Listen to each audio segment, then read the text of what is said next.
Kuva ku munsi mukuru wa Pentecote mwaka 2024 mungere wa diocese yarungikiye ingo Kristo umuco wa Kristo ari wo Kristo wenyene mu bimenyetso by'umusaraba ugendera ingo hamwe n'umuvyeyi Bikira Maria agendera ingo. Uwo muco wa Kristo nguze gutamanzura mu ngo no mu mibano kugira ngo ingo zisubize itoto amahoro n'akanyamuneza akomoka ku mukama Yezu vyisange. Umuco wa Kristo mu ngo ushika mu ngo mu bisata.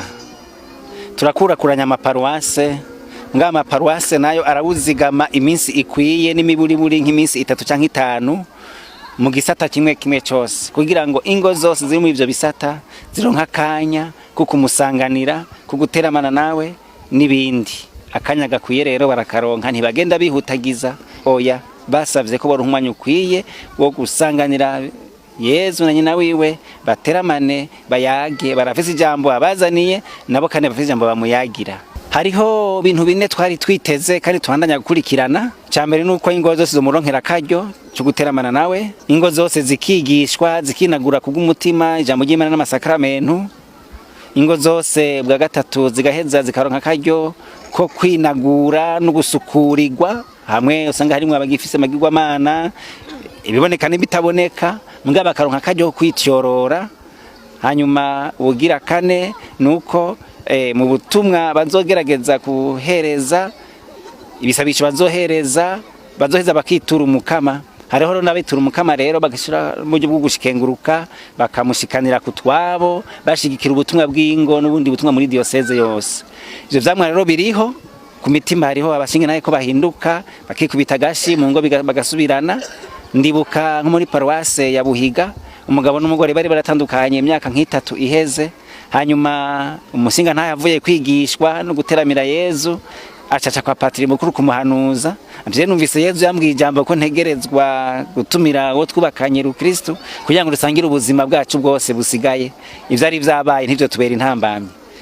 Barahanura na Patiri mukuru na acagira acara telefone umukenyezi wiwe ati mupfasoni wanje jewe mvuye mu nyigisho nawe ejo ni mwaronka inyigisho ujo tuza twigumanire nubu nuko bimeze. Rumva rero ivyamwa biriho bene ivyo Yezu asubiza urukundo hagati y'abubakanye bagashobora gushimana bagashobora kurambana bagasangira ubuzima bagashobora no kwiteza imbere bari hamwe. N'ubutumwa rero butoroshe kubaka urugo kandi urugo bazoshikanira Imana mu binahazwa bw'ijuru. Bavuze ko dusenga ibigeranyo bafatiye gusa ko dufise ibigeranyo dufise amasanamu n'ibishusho twifashisha mu kwemera Kristo no kutamenya. Kandi ikibi nuko batarondera no kubaza ivyo ari ivyo bagaca urubanza badashatse kuguruka ngo babone umuco. Ariko umunsi urizina nabo nyene bazoshobora kubona umuco basenga umukama. Imana ntiyashimye kutuyagira Imana imanye mu bicu kugira ngo tuyibone tuyisenge yaturungikiye umwana wayo w'ikinege. Uyu nawe yaratwubahuye muri ico gihagararo cyo gusangira ubuzima kumwe natwe. Yarabonye ko abantu bakeneye ibimenyetso biboneka kugira ngo bashobore kwigishwa no gukura mu rukundo rw'Imana. Naho rero tukifashisha ibimenyetso biboneka mugabo umutima w'umukristo arazi ko kure y'ivyo bimenyetso biboneka duhamvya n'imitima yacu n'ubwenge bwacu n'ugushaka kwacu Imana yonsa tugahamvya Yezu Kristo mukama wacu tugahamvya nyina wiwe Bikira Maria tugahamvya n'aberanda. Ivyo rero bikatuzigama mu kwemera kwacu. Barayoba rero ababivuga gutyo kibabaje nuko batarondera no kumenya ukuri kandi birabagoye bazohava bapfana ico gicumuro cyo gutarondera kumenya. Kama yagize ati naraje wanje ntibanyakira mugabo banyakiriye bo nabahaye ubuzima budahera. Nibakira inkuru nziza ya Yezu Kristo umukama wacu nibayakira ibisigaye bizokwinjira buke kumwakira naho no kumwimika mu buzima bwacu bwa minsi yose.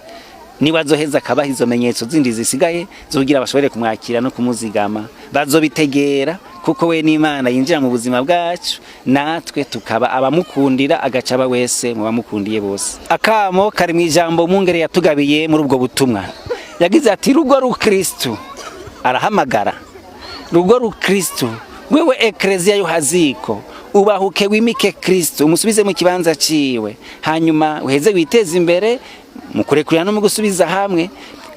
Urugo Kristo tubivuga gutyo abivuga gutyo kubera yuko byari byagaragaye ko mu ngo n'imiryango ingo hahuha 82% ni magoyagi birirwa barashihana bakaya barashihana kera bavuga ngo zirashabwa ca zikazima. Ubu tubona ko buca zigatokombera kusanga banamye mu bagabo mu bashinga ntahe mu masentare n'ibindi bajyagagurana kandi bari bahawe ikibanza ceranda cyo gukomera no gutagatifuzanya hagati yabo. None rero turayobegwa mu gutakaza akaryo keza nk'acyo gisakaramentu mu rugo rukristo.